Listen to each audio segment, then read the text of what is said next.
Good evening, and welcome to Royal Daily Report. I'm your host, bringing you the stories the mainstream media won't tell you, the truth behind the headlines, the facts behind the facade. This is where we break down royal news with no filter, no bias, just the raw reality. If you're new here, hit that subscribe button right now because we're diving deep into the most shocking royal story of the week. And trust me, you won't want to miss a single second. Hold your breath. Because what you're about to hear isn't tabloid gossip. It isn't social media speculation. This is a statement released by the Duchess of Sussex herself at a moment when silence would have been mercy.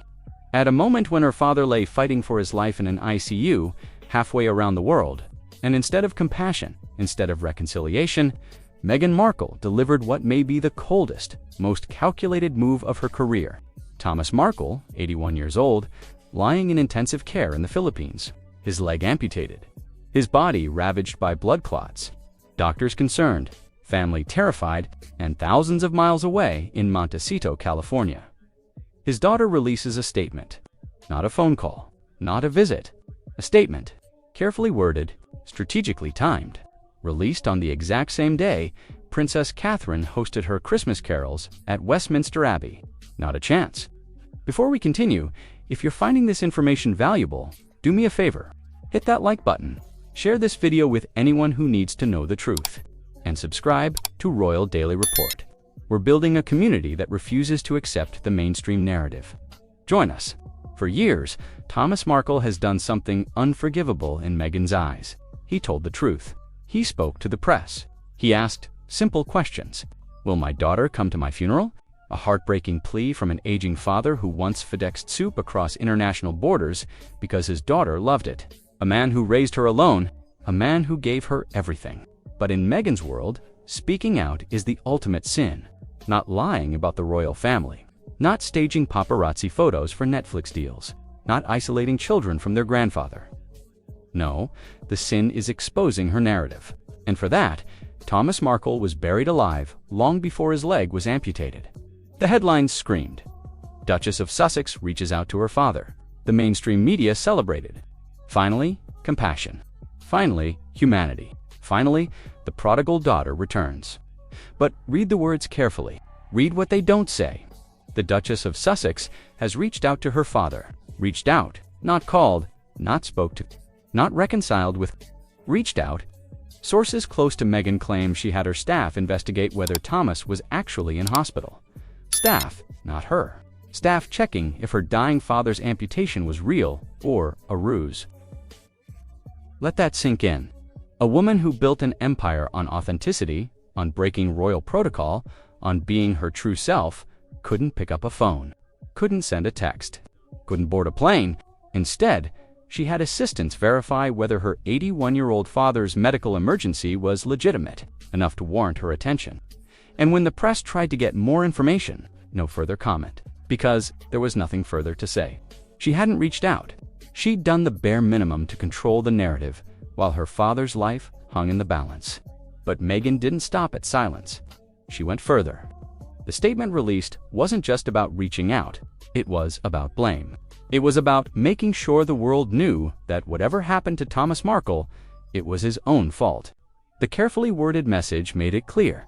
Thomas should have listened to Meghan's pleas. He should have stopped talking to the press. He should have stopped making money from her fame. Never mind that Meghan built her entire brand on being the Duchess of Sussex. Never mind the Netflix deals, the Spotify contracts, the lifestyle brand selling $20 jam jars with a royal adjacent name. No, the problem was Thomas, the dying man in the ICU, the man who once had 2 heart attacks the night before her wedding and still got accused of staging a paparazzi scandal for money. The man who raised her alone while her mother was absent for years. That man was the problem. The statement came with a kicker. Meghan has been trying to reach out since 2018. A lie so bold, even Oprah couldn't sell it. Because we all watched that interview. We all heard Meghan say she lost her father. We all heard Harry claim Thomas chose the tabloids over his daughter. Now suddenly, she's been trying for 6 years. Which version is true, Meghan? We're going deeper into this story. But first, I need your help. Royal Daily Report only grows because of viewers like you. If you believe in honest royal reporting, subscribe now. Turn on that notification bell, because the stories we're breaking you won't find anywhere else. Here's what makes this move particularly brutal. The statement dropped on December 6th, the exact same day Princess Catherine hosted her annual Christmas carol service, a beautiful, emotional event celebrating community, family, and togetherness. Catherine, glowing, her children, radiant. The British public, moved, and Meghan couldn't let that stand. So she released a statement about her dying father, not to reconcile, not to apologize, but to steal headlines, to remind the world that she exists, to frame herself, once again, as the victim. Because even as her father fights for his life, it's still about her. The worrying state of Thomas's health is no doubt bringing back painful memories for Meghan, who faces the impossible feat of navigating a deeply complicated relationship with her father on the world stage. Read that again? Her father lost his leg. Her father is in intensive care, and the story is about Meghan's painful memories. About how hard this is for her, about how complicated her life is, not about Thomas, about Meghan. Thomas Markle will die without seeing his daughter again. That much is clear. Meghan has made her choice. She made it years ago when she cut him off after the wedding. She made it again when she told Oprah she had no father.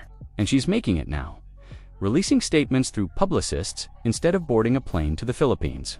And the mainstream media, they're complicit. Royal experts like Roja Nicaspin the narrative. Sources close to Meghan say she's tried to reach out since 2018. A lie repeated so often, it becomes truth. GB News, Talk TV, even the Mirror framed this as Meghan finally doing the right thing. But Thomas Markle Jr., Meghan's estranged half-brother, sees through it. He's begged her publicly to show compassion. He's called her controlling. He's warned that she discard Harry the moment his titles are stripped. And he's right. Because Meghan doesn't do compassion. She does branding. Without the royal connection, what is she? Without the Duchess title, who hires Rachel Meghan Markle? Nobody. And she knows it, which is why she clings to Duchess of Sussex on every contract, every press release, every jar of overpriced jam. Her father understands this now. In his final interviews, he said it plainly. I wish her no ill will. My door is always open. I love all my children.